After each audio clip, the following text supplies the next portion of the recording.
सनावद में मेरा खुद का चिकित्सालय है, रेवती हॉस्पिटल एंडोस्कोपी सेंटर। मैं जनरल सर्जन हूँ। मैं एवरेज फर्स्ट क्लास था, पीएमटी पास हुआ तो मेरा दृढ़ विश्वास बढ़ा गायत्री मंत्र में। आदत ही बन गई कि थोड़ा गायत्री मंत्र करके और गुरुदेव का ध्यान करके ही मैं सर्जरी करता हूँ। इसको इंदौर के लिए रेफ़र करता हूँ तो ये थोड़ी देर में एक्सपायर हो जाएगा। मैं सर्जरी के लिए लेता हूँ तो टेबल पे ख़त्म हो जाएगा। गुरुदेव आपके आशीर्वाद से 4 धाम यात्रा अच्छी हो गई। तो उन्होंने एक ही चीज़ हंस के बोली, कहो पानी कैसे गिरा? बोले बेटा तुम बहुत अच्छी सेवा कर रहे हो। ये नारियल उनको दिया। ठीक है बेटा, माँ से प्रार्थना करेंगे। ठीक हो जाता था। 16 लाख रुपए चारों तरफ से अनुदान बरसा, पैसा इकट्ठा हुआ और साथ में हमको आधा एकड़ के करीब ज़मीन भी मिली। मैंने देखा कि ये गुरुदेव का जो काम है, गायत्री परिवार का काम है, इसमें गुरुदेव की महाकाल की लीला रहती है। गुरुदेव बोले बेटा उठो, तुम्हारे घर में आग लगी हुई है। मैं डॉक्टर कृष्ण कुमार श्रीवास्तव, वर्तमान में सनावद में मेरा खुद का चिकित्सालय है, Revati hospital endoscopy centre.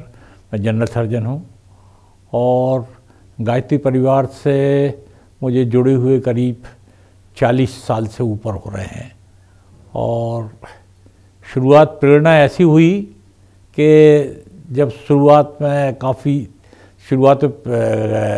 Gayatri मंत्र मुझे किसी ने बताया कि करना चाहिए, और जब मैं करके और उसको करने के बाद मैं एवरेज फर्स्ट क्लास था, पीएमटी पास हुआ तो मेरा दृढ़ विश्वास बढ़ा गायत्री मंत्र में।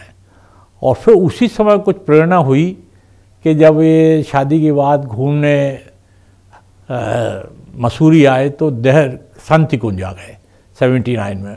और शांति कुंज यहाँ आकर 3 दिन ठहरे और गुरुदेव के व्यक्तित्व से जो प्रभावित हुए, उसके बाद जो गायत्री परिवार से बंधे तो आज तक वो यात्रा जारी है और गायत्री परिवार से जुड़े हुए हैं। मेडिकल प्रैक्टिस में ऐसे बहुत सारे केस हुए। मेरी उसके बाद आदत ही बन गई कि थोड़ा गायत्री मंत्र करके और गुरुदेव का ध्यान करके ही मैं सर्जरी करता हूँ। तो कई बार प्रॉब्लम हुए, बहुत सारे तकलीफ़ें आईं, मगर सुलझ गई क्योंकि कई बार संसाधन मौजूद नहीं थे। छोटी अस्पतालें थी, छोटे संसाधन थे। आज संसाधन बहुत बढ़ गए हैं, एनेस्थेटिक्स हो गए, सुविधाएं हो गई। तो उस समय एक केस जो है वो अभी तक नहीं भूल पाता हूँ। मैं सनावद जिला खरगोन में हूँ, तो वहाँ पास में एक सगड़ाए करके एक विलेज है, सगड़ाए। वहाँ के एक सईद मियाँ थे, चौकीदार थे। वो खेतों की चौकीदारी कर रहे थे और वहाँ पे जो सुबह सुबह अर्ली मॉर्निंग चोरों ने उनको स्टेप किया, सामने से चाकू मारा तो उनकी इंटेस्टाइन पूरी बाहर आ गई। पर वो बहादुर आदमी थे, उन्होंने उसको टॉवेल से बांध लिया पूरी आंतों को और बेहोश होकर गिर गए। गांव वाले वहाँ के उठा के ले आए। जीरावट के सरपंच थे वो, तुलसी राम जी वगैरह, और पूरे कम से कम विलेज में उनका बड़ा प्रभाव था। तो करीब 150-200 विलेजर साथ में आ गए वहाँ पे और आ गए। और सिविल अस्पताल सनावद में उतने संसाधन नहीं थे मौजूद। और उन्होंने कहा कि साहब ये देखिए। देखा तो पेशेंट का systolic blood pressure 50-60, diastolic recordable नहीं, पेशेंट अनकॉन्शियस, डिसओरिएंटेड। तो मैंने कहा कि भाई देखो, ये जो पेशेंट है ये बचने वाला तो है नहीं है, और बचने वाला है नहीं है। और यदि मैं इसको इंदौर के लिए रेफ़र करता हूँ तो ये थोड़ी देर में एक्सपायर हो जाएगा। मैं सर्जरी के लिए लेता हूँ तो टेबल पे ख़त्म हो जाएगा। तो सरकारी नौकरी के हिसाब से आप कहोगे कि लो साहब आपने ऐसा कुछ कर दिया, तो आप बताइए क्या करें। तो गांव वाले समझदार थे, अच्छे थे। उन्होंने कहा डॉक्टर साहब कोशिश करो, ये भगवान का काम है, और आप बच जाए तो अच्छा है, नहीं बचे तो हम समझ के चल रहे कि ये तो मृत है ही ऑलरेडी। मैंने गुरुदेव का नाम लिया और हमारे संसाधन बहुत कम थे। सिविल अस्पताल सनावद उस समय आज तो बहुत अच्छी बन गई है। उस समय आज से 90 में तो बहुत ही, यानी आज से समझ लीजिए 34 साल पहले तो बहुत ही हालत का वो थी, जीर्ण सी थी थोड़ी। तो उसी में मैंने हमारे एनेस्थेटिक्स को मनाया। उन्होंने कहा भाई 50 सिस्टोलिक ब्लड प्रेशर में तो हम नहीं दे पाएंगे एनेस्थीसिया। अरे मैंने कहा दो यार सर, अपन ने कंसेंट ली, डेथ कंसेंट गुरुदेव के नाम पे करते हैं, देखते हैं।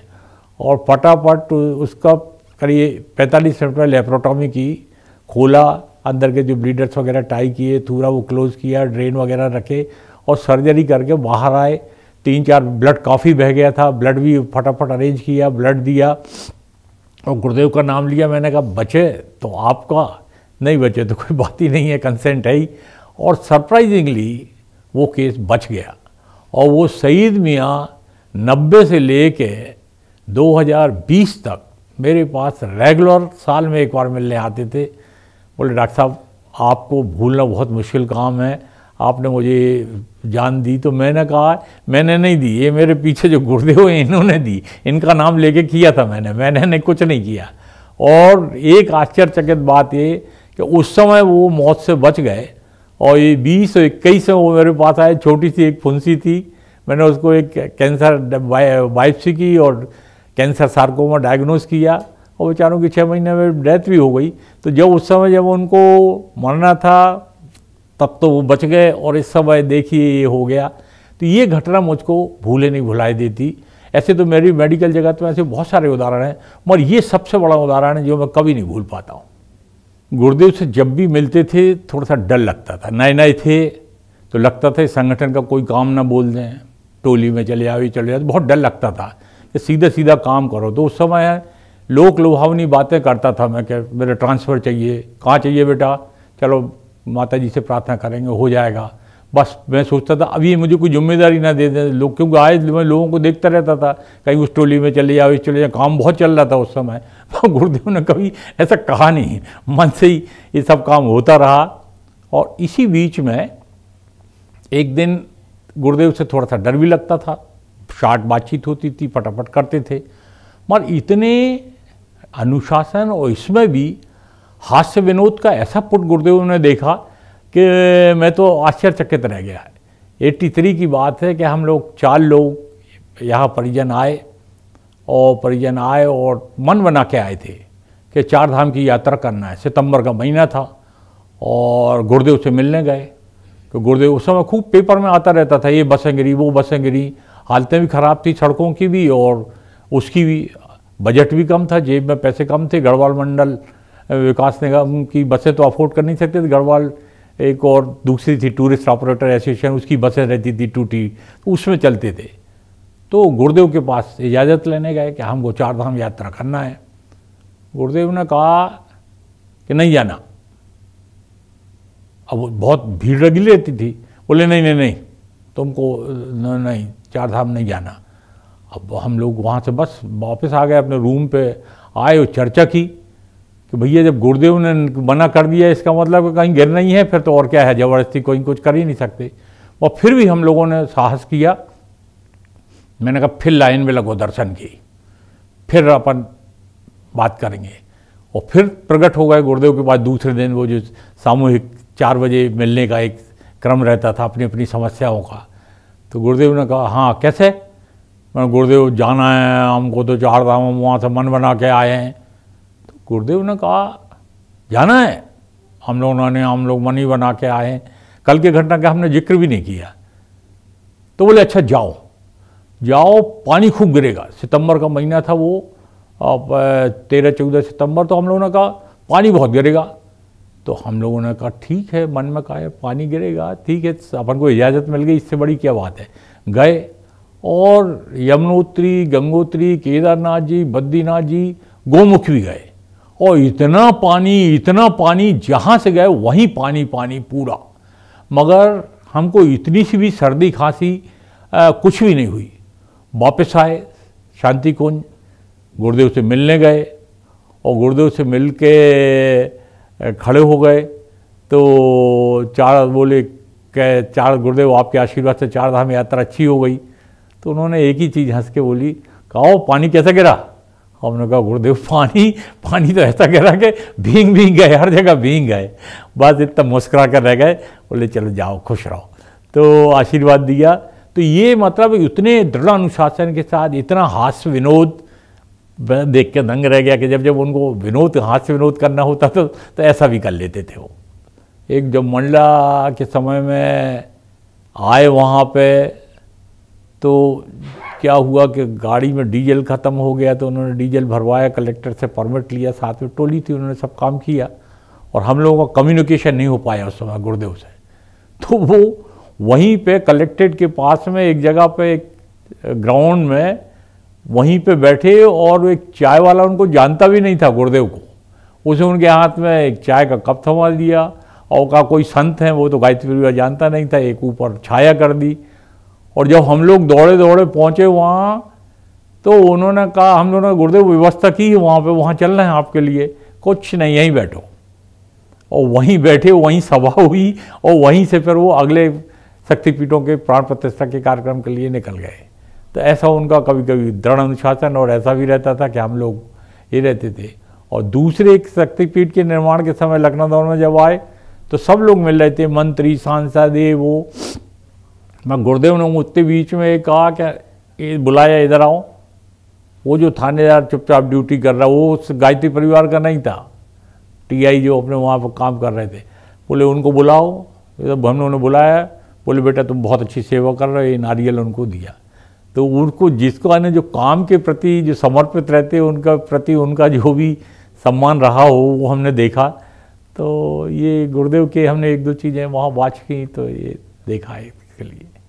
और हमेशा ये एक देखता था मैं कि वो एक बहुत इतने लोग मुलाकात में लगे रहते थे लगातार, जो शाम की 3-4 बजे जो मिलते थे जनरल, तो उसमें वो एक ही चीज़ बोलते थे, माँ से प्रार्थना करेंगे बेटा। डिटेल तो पूछते नहीं थे, हमें गुरुदेव वहाँ का ट्रांसफ़र चाहिए, क्योंकि भौतिक ही चीज़ें मांगते रहते थे।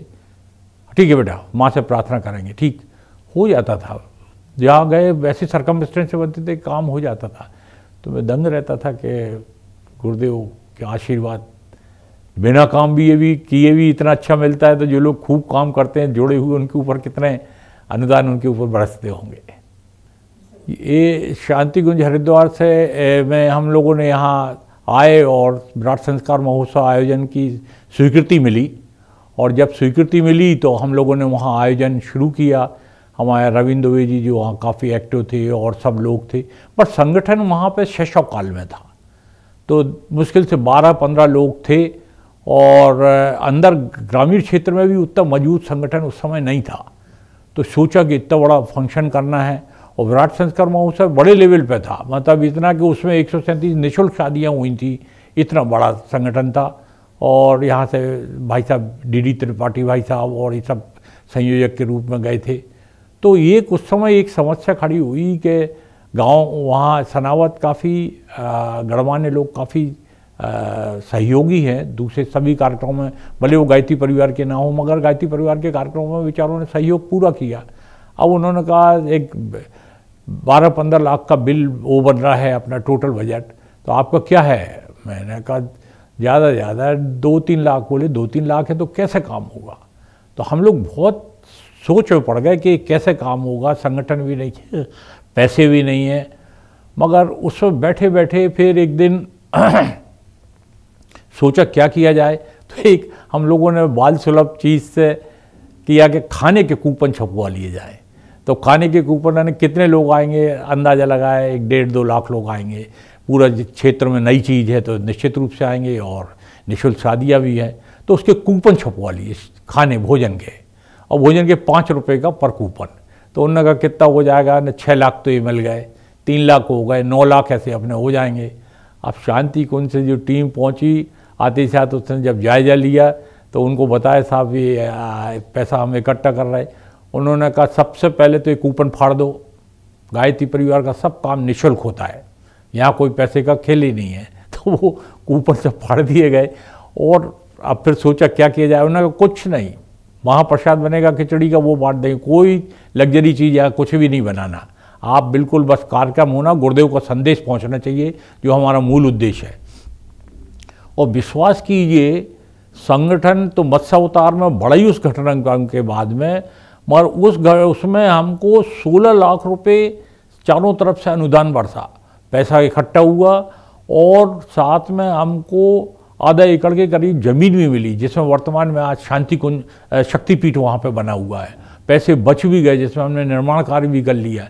तो गुरुदेव के ऐसा रहता है अजस्त्र अनुदान वरदान कि आप बस करो उनका काम, और वो अपना सब माया उनकी रहती है, वो सब करा देते हैं।